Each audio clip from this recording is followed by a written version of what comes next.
आज के इस वीडियो में हम आपको हजरत ख्वाजा गरीब नवाज रहमतुल्लाहि अलैहि की एक ऐसी जिंदा करामात बताने वाले हैं जिसे देखकर और सुनकर यकीनन आप सबका दिल खुश हो जाएगा और आप कमेंट बॉक्स में या ख्वाजा लिखने पर मजबूर हो जाओगे। जी हाँ दोस्तों, आज जो सच्चा वाकया हम आपको बताने वाले हैं यह वाकया है हजरत ख्वाजा गरीब नवाज रहमतुल्लाहि अलैहि और बॉलीवुड के शहंशाह अमिताभ बच्चन का, जिन्होंने देश और दुनिया में बहुत ज्यादा नाम कमाया है, जिनके पास में आज दौलत, शोहरत और इज्जत सब कुछ है। लेकिन हम आपको बता दें कि एक बार अमिताभ बच्चन की जिंदगी में एक ऐसा दौर भी आया था कि जब उनकी खुद की प्रोडक्शन कंपनी दिवालिया घोषित हो गई थी, फिर इनका घर बार सब कुछ नीलाम हो गया था। उस वक्त अमिताभ बच्चन की जिंदगी मुसीबतों और मायूसी से भर गई थी। यह देखकर उस वक्त अमिताभ बच्चन बहुत ज्यादा टूट गए थे और वो हार मानकर बैठ गए थे। लेकिन फिर जब एक बार किसी के कहने पर अमिताभ बच्चन अजमेर दरगाह में गई, यानी कि ख्वाजा गरीब नवाज की बारगाह में हाजिरी देने के लिए गई, तो उस वक्त अमिताभ बच्चन के साथ ख्वाजा गरीब नवाज का ऐसा क्या करिश्मा हुआ कि फिर अमिताभ बच्चन ने कभी भी पीछे मुड़कर नहीं देखा और वो बुलंदियों को छूते ही चले गई, जिसे देखकर सारी दुनिया हैरान रह गई। और यही नहीं, इस पूरे वाकये को सुनकर आप लोग भी हैरान रह जाओगे। इसलिए आज का यह वीडियो आप सभी के लिए बहुत खास है, आप इसको आखिर तक जरूर देखें। और सबसे पहले अगर आपको ख्वाजा गरीब नवाज से सच्ची मोहब्बत है तो आप इस वीडियो को दिल से एक लाइक जरूर कर दें और कमेंट बॉक्स में या ख्वाजा लिखकर शेयर भी कर दें, ताकि और भी लोगों के पास में यह वीडियो पहुंच जाए। तो चलिए दोस्तों शुरू करते हैं। दोस्तों, अजमेर शरीफ की दरगाह, जिसे हजरत ख्वाजा मोइनुद्दीन चिश्ती रहमतुल्लाहि अलैहि की दरगाह के नाम से भी जाना जाता है, यह दरगाह पूरी दुनिया भर में अपनी रूहानी ताकत और करिश्मों के लिए मशहूर है। अजमेर शरीफ की दरगाह में हर धर्म और तबके के लोग हजरत ख्वाजा गरीब नवाज की बारगाह में अपनी परेशानियों को लेकर पहुंचते हैं, यानी कि अपनी मुरादें मांगने के लिए जाते हैं और आप पलक झपकते ही सबकी परेशानियों को दूर फरमा भी देते हैं। इस करामाती दरगाह के हवाले से ऐसा माना जाता है कि यहाँ पर आने वाला कभी भी खाली हाथ वापस नहीं लौटता है। दोस्तों, बॉलीवुड के शहंशाह अमिताभ बच्चन की जिंदगी आपको जितनी रोशन नजर आती है उतनी रहस्यमयी और इबरतनाक भी है। आज अमिताभ बच्चन शोहरत, दौलत और इज्जत के मालिक हैं, लेकिन अमिताभ बच्चन की जिंदगी में एक ऐसा दौर भी आया था कि जब उनकी जिंदगी मुसीबतों और मायूसी से भर गई थी। हर तरफ मायूसी आ गई थी, ऐसा लगने लगा था जैसे कि शायद उनका मुकद्दर उनसे रूठ चुका है। लेकिन फिर उसी मुसीबत वाले दौर में अमिताभ बच्चन के साथ ख्वाजा गरीब नवाज का ऐसा क्या करिश्मा हुआ था कि जिसे जानकर सारी दुनिया के लोग हैरान रह गए और पूरा वीडियो देखकर आप भी चौंक जाओगे। इसलिए आप इस वीडियो को बगैर स्किप किए आखिर तक गौर से जरूर देखना। दोस्तों, बॉलीवुड के शहंशाह अमिताभ बच्चन की जिंदगी का जो सच्चा वाकया हम आपको बताने वाले हैं, यह सच्ची दास्तान 1990 के आसपास के सालों की बताई जा रही है। उस वक्त अमिताभ बच्चन की प्रोडक्शन कंपनी एबीसीएल, यानी कि Amitabh Bachchan corporation limited company दिवालिया घोषित हो चुकी थी, जिससे हर तरफ अमिताभ बच्चन के ऊपर कर्जदारों का दबाव हो गया था। उनके घर पर नोटिस भेजे जाने लगे थे, यहाँ तक कि उनका मशहूर बंगला प्रतीक्षा को भी गिरवी रखना पड़ा था। उस वक्त अमिताभ बच्चन के ऊपर ऐसी मुसीबतें आई कि फिल्मों के सारे ऑफर भी बंद हो गई थी और वो न सिर्फ माली तौर पर बल्कि जिस्मानी और रूहानी तौर पर भी पूरी तरह से टूट चुके थे। उन्हें ऐसा लगने लगा था जैसे कि शायद उनकी शोहरत और कामयाबी का सफर यहीं पर ही खत्म हो गया है और वो मायूस होकर सोचने लगे थे कि शायद मेरी शोहरत यही तक ही थी।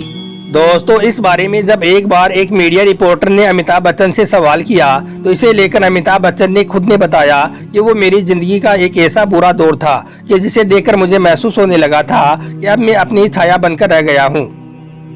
उस वक्त हर तरफ से रास्ते बंद हो गई थी, कोई भी साथ देने वाला न था, हर तरफ से अंधेरा ही अंधेरा नजर आने लगा था। इस बात को लेकर मैं बहुत ज्यादा परेशान रहने लगा था। मैंने अपने भगवान से प्रार्थना भी बहुत की कि मेरी परेशानी की यह दिन दूर हो जाए, लेकिन उस वक्त कुछ भी बात नहीं बन पा रही थी। कुछ भी ऐसा होता हुआ नजर नहीं आ रहा था कि जिससे मेरी मायूसी दूर हो जाती। फिर एक दिन मैंने एक फकीर से हजरत ख्वाजा गरीब नवाज की बातें सुनी और सुना कि हजरत ख्वाजा गरीब नवाज अल्लाह के एक ऐसे महबूब वली हैं जो सबकी बिगड़ी बनाते हैं, जो फकीर को बादशाह बना देते हैं।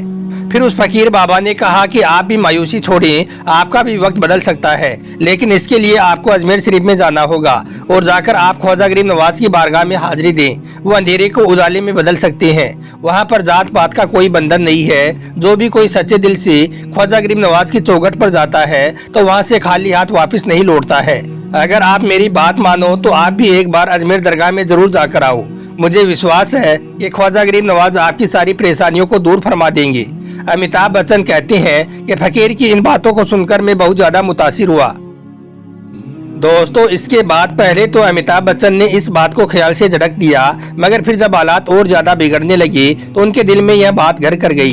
उन्होंने सोचा कि जब हर तरफ से रास्ता बंद हो चुका है तो फिर एक बार ख्वाजा गरीब नवाज की बारगाह में जाने में क्या हर्ज है। चलो एक बार वहां पर भी जाकर देख लेता हूँ आखिर वो फकीर इतना ज्यादा यकीन के साथ में कह रहा था। इसके बाद अमिताभ बच्चन अजमेर शरीफ में जाने का यानी कि हजरत ख्वाजा गरीब नवाज के दरबार में जाने का मन बना लिया था और फिर एक दिन रात के सन्नाटे में बगैर किसी को बताई अमिताभ बच्चन अजमेर शरीफ के लिए रवाना हो गई, क्योंकि वो नहीं चाहते थे कि कोई भी उन्हें पहचाने।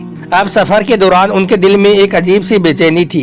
इसके बाद जब अमिताभ बच्चन अजमेर दरगाह में पहुंचे तो वहां का मंजर उनकी उम्मीद से कहीं जुदा था। हजारों लोग अपनी अपनी मुरादें लेकर वहां पर आए हुए थे। हर किसी की आंखों में उम्मीद और दिल में यकीन था। हर कोई यही कह रहा था कि इस दरबार से आज तक कोई भी खाली हाथ नहीं लौटा है।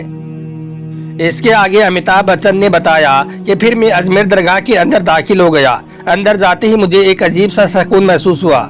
इसके बाद मैंने ख्वाजा गरीब नवाज की मजार शरीफ पर चादर चढ़ाई और रो रोकर और गिड़गिड़ाकर दुआ की।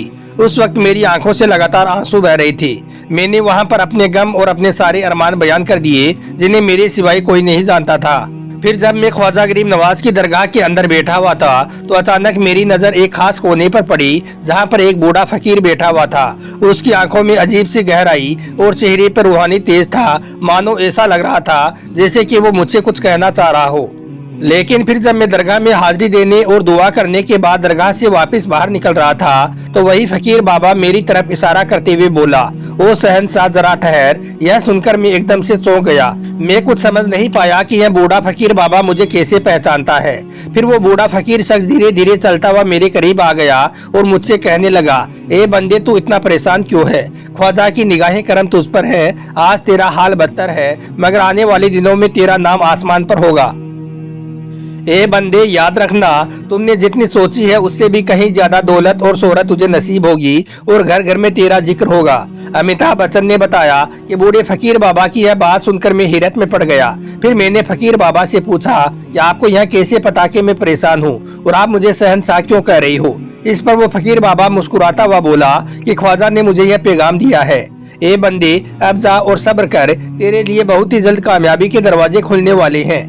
दोस्तों इसके आगे अमिताभ बच्चन ने बताया कि फिर मैं वहां से लौट आया और वापस आकर मैंने इस बात को बुलाने की बहुत कोशिश की, मगर उस फकीर बाबा की बात मेरे दिल और दिमाग में गूंजती रही। लेकिन फिर अजमेर शरीफ से लौटने के कुछ ही हफ्तों के बाद ख्वाजा का ऐसा चमत्कार हुआ कि मुझे यश चोपड़ा की फिल्म मोहब्बतें का ऑफर मिल गया। यह फिल्म मेरे कैरियर के लिए एक नुक्ता इब्तिदा साबित हुई।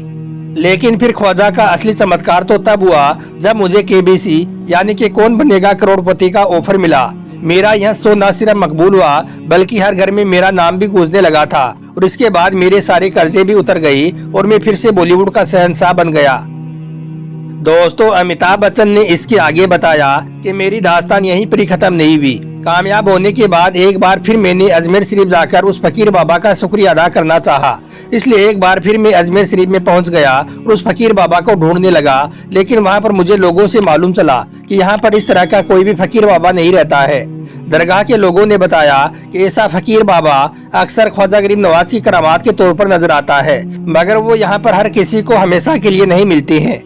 दोस्तों हम आपको बता दें कि अमिताभ बच्चन इस वाक़ये के बाद आज भी यकीन रखते हैं कि अगर वो उस दिन अजमेर शरीफ में न जाते तो शायद वो आज इतने ज्यादा कामयाब ना होते जितने वो आज हैं। इसलिए अमिताभ बच्चन को अब जब भी कभी मौका मिलता है तो वो अजमेर दरगाह में हाजिरी देने के लिए जरूर जाते हैं।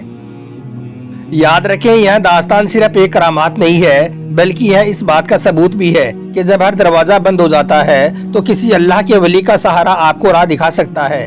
इसके अलावा ख्वाजा गरीब नवाज की करामात हमें यह भी सिखाती है कि सच्चे दिल से मांगी गई दुआ अल्लाह की बारगाह में कभी भी नामंजूर नहीं होती है। लेकिन आज कुछ नफरती लोग ऐसे हो चुके हैं जो अल्लाह के इतने करामाती वली हजरत ख्वाजा गरीब नवाज की दरगाह के नीचे अपनी आस्था ढूंढ रही हैं। ख्वाजा गरीब नवाज की दरगाह के नीचे मंदिर होने का दावा कर रही हैं। ऐसे लोगों को यह नहीं मालूम कि ख्वाजा गरीब नवाज अल्लाह के इतने महबूब वली हैं कि अगर इनको जलाल आ गया तो यह आपकी नस्लें बर्बाद कर सकती हैं। आखिर में अल्लाह ताला से दुआ है कि अल्लाह पाक ऐसे लोगों को नेक हिदायत दे और ख्वाजा गरीब नवाज को समझने की और उनसे मोहब्बत करने की तौफीक अता फरमाए। आमीन अल्लाहुम्मा आमीन। एक बार आप भी कमेंट बॉक्स में आमीन जरूर लिख दें। आपका वीडियो देखने के लिए बहुत बहुत शुक्रिया।